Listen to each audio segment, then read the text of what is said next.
All right, Robby, let's hear it. What's on your radar? Well, there's a new sheriff in town, and his name is Elon Musk. The world's wealthiest man has offered to buy the social media site for $46.5 billion, and Twitter's board has accepted the offer just yesterday. So Musk has many reasons for buying Twitter, but his main drive appears to be to preserve, or in fact rediscover, the site's commitment to the principles of free speech. Now, Twitter is the digital town square where matters vital to the future of humanity are debated, is what Elon Musk has said about his decision to purchase Twitter. Now, admittedly, the town square analogy that he has used frequently to describe the situation is, I think, a little imperfect. So for one thing, Twitter is actually a private company rather than a genuinely public space, which means that it is not bound by the First Amendment. So unlike the actual town square, Twitter retains the right to punish users for perfectly legal speech. It's also the case that while Twitter is incredibly important for the political class, for journalists, for business leaders, and other social influencers, it's actually not nearly as big or as frequently visited as Facebook, YouTube, TikTok. As tech dirt's Mike Masnick has put it, really the entire internet is the town square, and Twitter is one small space of that. Now, Twitter's social importance is definitely inflated by members of the media and by political figures because the site is their preferred virtual place for hanging out and for sharing their views. So I think this is partly true of Musk himself. He clearly enjoys the platform a lot. He uses it to great effect. And thus, I think he's probably overstating its importance to society. But there are many, many other ways to communicate political messages. And if Twitter ceased to exist tomorrow, I'm doubtful it would meaningfully harm anyone's ability to speak. All that said, the people who are really overstating Twitter's importance are actually Musk critics in progressive and mainstream media, and boy, are they overstating it. So the British writer George Monbiot tweeted that Elon Musk's free speech views are lethal. His vision for Twitter is not a promise, but a threat. The activist Sean King, who I think subsequently deleted his Twitter, probably in protest of Elon Musk, he said Elon Musk's decision to purchase Twitter is actually about white power. It's not about left versus right. It's about white power. The man was raised in apartheid by a white nationalist, and he's upset that Twitter won't allow white nationalists to target, harass people. That's his definition of free speech. Editor of the left-wing publication Current Affairs, Nathan Robinson, fretted that the only comforting reason to think Donald Trump might not win in 2024 was that his prior success was so dependent on his Twitter account. If Musk takes over, it's very likely that Trump will be back and therefore unstoppable. So Robinson apparently thinks that Trump's ability to win re-election hinges on whether he's on Twitter, not whether he has a successful message or whether he's resonating with voters. Never mind that in all likelihood, being off Twitter is probably good for Trump's electoral chances, because when he's not able to tweet the crazy things, his opposition is actually less successful, motivating their base, terrifying them about the possibility of Trump. So this is the view that Twitter is the most important thing. That's all there is. And it's completely at odds with the reality that Trump has no shortage of methods for talking to Americans and getting his message across right now. Unfortunately and frustratingly, liberals and progressives, especially in the media, have convinced themselves that censorship works. They have convinced themselves that the only way to effectively counter bad speech is to label it as misinformation or harassment and prevent it from being uttered. So forget about countering it or arguing against it, especially forget about just reporting it. The media thinks its job is not to communicate with readers, but to actually obstruct communication, to get in the way, to throw themselves in the path of any unwanted noise being directed at potential listeners or readers or viewers.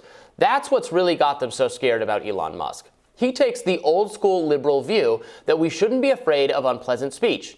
In fact, he recently tweeted this: "I hope that even my worst critics remain on Twitter because that is what free speech means." Now, I think that's a praiseworthy and an important commitment, and one that everyone, left and right, including all of Elon Musk fanboys, they should hold him accountable to that. As Liz Wolfe, my colleague at Reason Magazine, wrote about Elon Musk's purchase of Twitter, quote, "Optimism with some reservation about Musk's ability to execute seems warranted.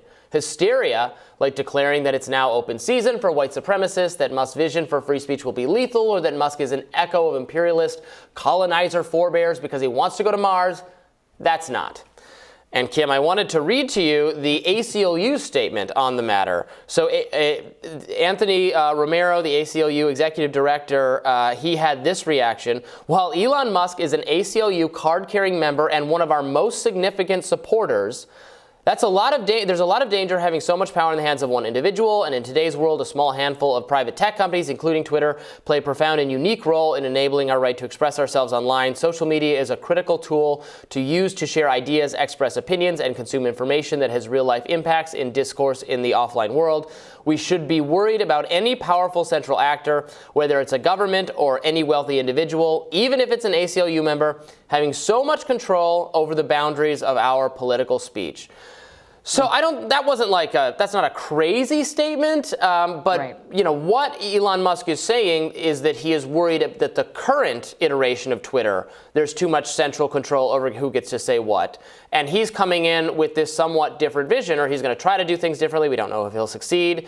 So I don't know. I'm not sure where their concern is coming. Obviously, if he starts banning all criticism of Tesla or something, then yes, sure, that will be a betrayal of what he's saying, and that would deserve criticism from me, from the ACLU, from anyone. But he's not right now. He is just saying, I'm trying to open it up. Like the way it's been is bad, and he's getting it's being treated like this is just trying to unleash harassment or something on people. Yeah, the meltdown is astonishing to watch, and even just their reasoning for it. I mean, one woman, for example, on Twitter, I think she kind of summed it up, and she was saying that, this is the worst thing to happen to democracy and freedom of speech, because now they're going to reinstate Trump. They're going to have nonstop lies and propaganda, and they're not going to censor misinformation. That is what this sort of sentiment is for this absolute meltdown. Just saying, I cannot believe they're no longer going to be censoring these people. How dare they? Elon Musk is going to be the worst thing to happen. I have a lot of optimism for Elon Musk taking over Twitter. I think that if he does start censoring in a way that is just beneficial to him, everyone is going to call him out. I don't think he has worshipers. I think that this whole notion that Elon Musk is somehow, deitized by a certain group of people, I don't agree with that at all. I just think a lot of people respect him and like him and hope that the best, that he's going to do the best for us. But I think the minute he crosses the line and does something against what he's claiming he's going to do, everyone is going to be dragging him for it, more so than than the people that are dragging him now. But and he also seems aware of that too. He's Totally. said that, right? He's like, everybody's going to blame me if things goes wrong. So that itself can serve as a check against doing things like that. Well, and right now, Twitter is very opaque. We don't know who's actually running the show. We don't know what the algorithm is or what makes, who gets banned and why and what the rules are. And that's something that Elon says he's going to open up, that he's going to make that more transparent. So, yeah, right now, we don't know who to blame. We just say, Silicon Valley liberals. We don't know who. Right. We don't have we say Jack or, we sort of blame the CEO, but then they say, the algorithm or the people that are working in the actual, company of Twitter. But Elon, people will just pin it on him directly because it's his company, privately owned. And that I think is going to be, I'm excited for this. I think it's going to be much better for discourse. There is this really toxic mentality coming from the left these days. It used to come from the right, and there's some of it still with the real conservative Bible Belt. But on the left, there is this growing consensus to censor. And it is so dangerous. They just, anything they don't like, any opinion they don't like, they label conspiracy theory, misinformation, and they want to silence it. They just think it's dangerous. The fact that some of these tweets are, like Nathan Robinson saying, Trump is going to come back and then he might win because people might hear his message and like it. That is against democracy to say, I don't want people to hear that because they might like it and vote for it. Yeah, I think that is right. What does that say about your side? That you can't win, not you, but for the Nathan Robinsons of the world. Yes. What does that say about their side, that you can only win if the person they're afraid of is shut out of a social media platform? That's different even than saying, he has to be shut out of it because his words inspire violence among his supporters, which I think that obviously is taken too far too. But but that he's going to win if he's allowed to talk. He has a hypnotic power. I also think that's giving, again, as I sort of laid out in my radar, I think that's giving way too much credit to Twitter or putting too much power on Twitter. There are some people who use Twitter so much and so pathologically that I think they come to view Twitter as like the most important thing or the most important place for talking. You gotta remember, it's a small social media site compared to even a lot of the others. It's important because a lot of important people spend a lot of time there talking with each other. So I'm not saying it's not important, but it's not representative. It's not widespread. It's not even really the common man's social media site. So let's not get too wrapped up in its power or its importance, which is it's important to me. Yeah. I enjoy the site a lot. I wanted to have different rules, but let's not pretend it's the most important site that's ever existed, which is clearly Well, it's very important for politics because the politicians are on it and they are giving their messages directly to the people through Twitter, which I think makes it extremely important and more like a town square. But to your point, I understand it is not actually a town square if it's privately owned. But basically, Elon Musk is saying, I'm going to buy a town square and offer it to the people. So, but I do have one question. I am curious, and I genuinely don't know the answer to this. Did people have an absolute meltdown, the same sort of meltdown when Jeff Bezos bought Washington Post? Do you remember? Was there like an exodus of Washington Post writers? Remember, that's a great question. What I remember is nothing like this. I don't remember a ton of freaking out about it at all. In fact, the first time I started hearing a lot of criticism of it, I feel like I was hearing it from Tucker Carlson or people like him, actually. I don't remember hearing a lot of freak out from progressives at all about it, and I think then the conservative movement at that time was not as concerned about big business or big tech at the time. So no, that's a great point. There's definitely a problem with billionaires owning all of our media. I mean, you've got Jeff Bezos owning Washington Post, Elon Musk for Twitter, and you've got the Google guys. There's definitely a problem with billionaires running the world.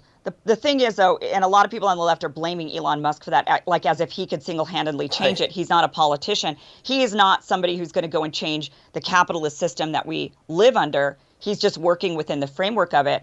So, because we are in this framework, it's better to have, I guess, benevolent billionaires than not. But, I get it. My advice to him, if he's listening to this, I think you should just devolve as much moderation abilities on individual users. So if users should be able to check a setting, if you don't want to see what counts as misinformation and harassment and all the bad stuff, there should just be a setting for you where you don't see any of that kind of content. And then other people, if they want to see all of that, then they check a different setting. That's what I think they should do.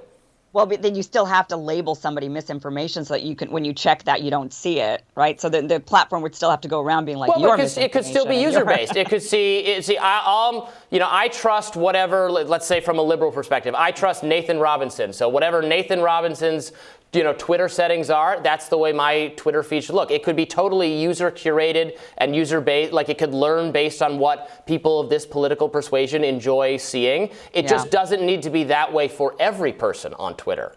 That's my idea. Well, I'm sure he's going to make a lot of changes. He does still need to make money with the thing, so I'm sure there's going to be a lot of changes made to the platform, plus still, needing to bring in money. I think the one thing he could definitely work on is Twitter Blue. It sucks. So I don't even understand it.